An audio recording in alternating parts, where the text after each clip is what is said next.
our next reader question asks, do you find that a BC program can be implemented with greater sustainability by asking the client to provide a resource or employee that can be mentored through the process of building a program, or by structuring and implementing the entire program yourself?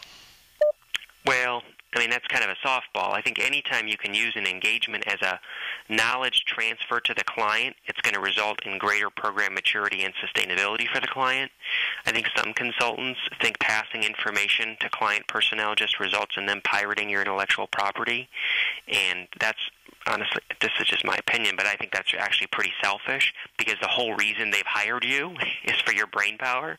That's why you're in the door. That's why they're paying you money. It's not stealing something, it's what they paid for. And so this goes back to the question of how to get client engagements in the first place.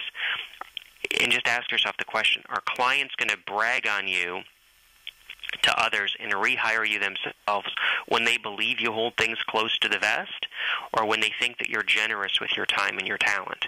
Well, I think obviously it's when they think that you're generous with your time and your talent. It benefits them more, and quite frankly, it benefits the consultant more. I think it's short-sighted to think that I'm going to go do this whole thing myself.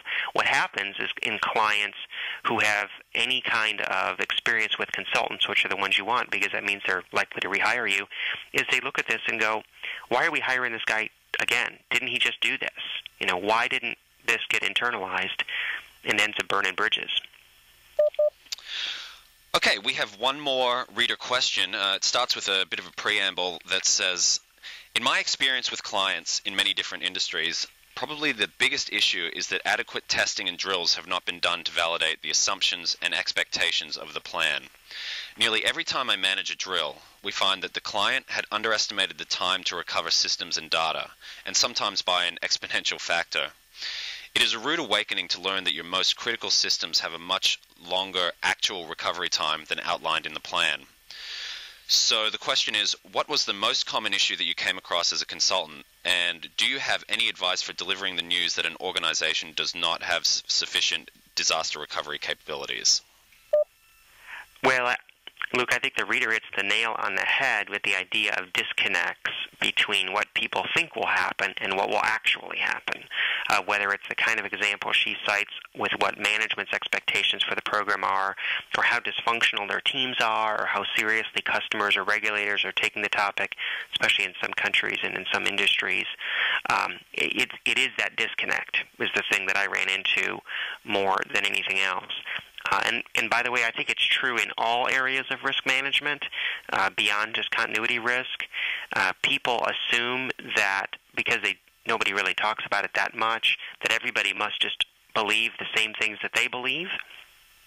And there's, of course, no need to discuss it because we're not discussing it already. And the result of all those missing discussions are these massive disconnects between what people's expectations are and what the program can actually deliver. Now, how you deliver the message about those disconnects to the client really depends a lot on who the client is and what your relationship's like and how long you've been working with them and how far up the food chain you've gotten and all of those kind of things. But I do think that one thing that's been extremely helpful for me in the past is to couch whatever comment I'm going to make in how much the field has changed in the past 3 to 5 years, because that gives you the opportunity to tell the truth about the gaps in their capabilities while still letting them save face and not feel like they've been inept for many years. Even if the reality is that they have been inept, it doesn't help you or the client to focus on history, except to the extent that it sheds light on the root causes that you're trying to remedy. So how do you deliver the message? I think you want to be very gracious. You want to try to avoid being haughty or self-righteous about it.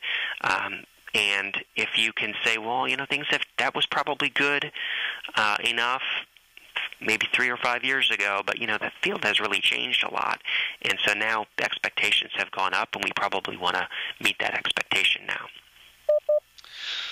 Okay, Mike, we are running a little bit short on time, so I'm going to skip the next question and go straight to my final question of the podcast. And I'd just like to know what advice you have for practitioners that are thinking of starting their own consulting business. Well, everybody wants to know that, and I had a great time in my own firm, and I had a great time working for big firms, and I had a great time working for small firms. I think the big thing for you to know if you're a practitioner is that it's really hard. It's much harder to get clients, scope and price work, and close out projects than you probably imagine. And in fact, closing out projects is one of the hardest things in the business because you want to be done and move on to the next client, and clients at some point stop paying you, and you need to be really, really good at closing out projects. Being good in the field is just not good enough to be an effective consultant because everybody you're competing with is going to be good. You need to have some kind of an edge. You need to have some kind of thing that sets you apart, and hopefully that's not price. I mean, that is one way to do it, but only about a third of the buyers in the consulting space are price buyers. So there has to be some compelling reason why somebody would hire you instead of somebody else who's also a good option. Being unemployed is a really bad reason to start a consulting business. Most people who I know who were unemployed and started a consulting business failed quickly within a year because it's just not a reason to make a career choice. Now, if you want to try consulting and you've never done it, there's lots of temporary firms that can find a 3 to 6 month slot somewhere so for you to see what it's like, to learn what it's like to pop into a new client and adjust to a new environment. Being able to adapt to new situations is one of those vital consulting skills that doesn't show up on a resume, and it's really hard to pick up in industry. And I think if you've never been a consultant, and I'll just go ahead and plug the show again, there are a lot of boutique-type consulting firms as well as larger consulting firms that will be at the Continuity Insights show this year in Arizona, and so I would come and just talk to them. Most of them are great guys and ladies, and they would be happy to share with you what they're seeing in the field and what they think your opportunities might be, and there might even be a fit to do work for them. That's about the best advice I can give.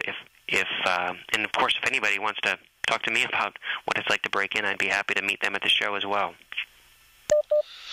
For those looking for more information, this podcast is accompanied by links to relevant consulting resources. I'll also add the link to the show in Scottsdale in April next year that Mike touched on. Information about upcoming podcasts is available on the Continuity Insights LinkedIn group or via our weekly CI Bulletin e-newsletter, which you can subscribe to at continuityinsights.com/subscribe.